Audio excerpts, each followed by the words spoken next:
you know, so I was just praying, and I was just telling God just how beautiful it is to watch people serve Him and love Him, right? Especially when you hear people's testimonies.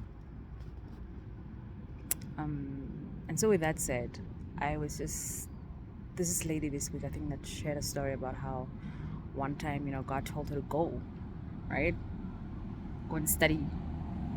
So she gets rid of everything. And then she travels to this other country. And then she says, you know what? It didn't pan out, but all she knows with absolute certainty is that God told her to go. And so therefore she just packed up and then she left. But it didn't work out. So she came back. And so she was like curious. She was just like, I don't know why he told me to go. I don't know why I went. I really don't know what, because sometimes, like, I don't know what God's will was. I don't know what his intent was for me, but he told me to go. That's all I know with absolute certainty, right? And so as I was praying, I was actually asking God, why did you let her go? Right? I mean, why let her go and go study and then not get her to be accepted into the university program? And then she comes back. Why did that happen? And so as I'm talking to God, he says that's because I needed to know that she will go when I tell her to go. And I'm just like, huh. And so then again, it's the question of, like, when I tell you to give, Asante, like when I tell you to give, even if you have your plans, it's because I need to know that you will give when I tell you to give. Even if it may inconvenience in the moment, I need to know that you will obey my command at the moment of command. That's why I instruct my children to do certain things, right?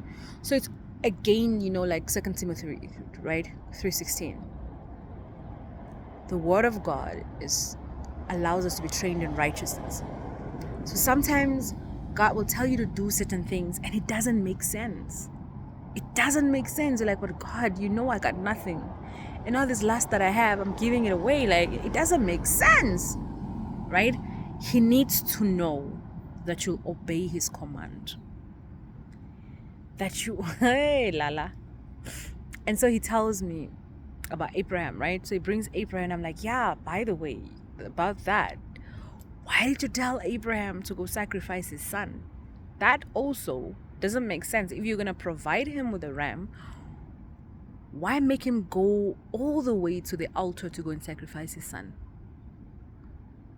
And again, the answer is the same. That's because I needed to know that when I tell him to do something, he will do it. I need to know that when I give you something, when I bless you with something, that thing does not take my place, right? That when I bless you with a career, that career does not supersede my relationship with you, right? That when I give you finances, the finances don't become Lord, that I still remain. And so I think that is just such a beautiful revelation from God, right? And we are the seed of Abraham, like when we become born again. You get what I'm saying? And he remains our patriarch, especially in studying faith, because his was credited to him as righteousness. And so, yeah, it really made me think how we need to practice, right? We need to practice righteousness. We need to practice faith. There are moments when God will tell us to do certain things, and then despite the fact that it's uncomfortable for us, just do it. When God says do something, do it. Because he knows why he's telling you. He knows that probably he's just fine-tuning you for the future. Right? Yeah, man. So those are just little thoughts that I wanted to share, from my prayer time with God. Guys, there's something about God, né? And just spending time with him that, like, literally refreshes my soul. Like, it makes me just want to sit in awe and just cry. Oof.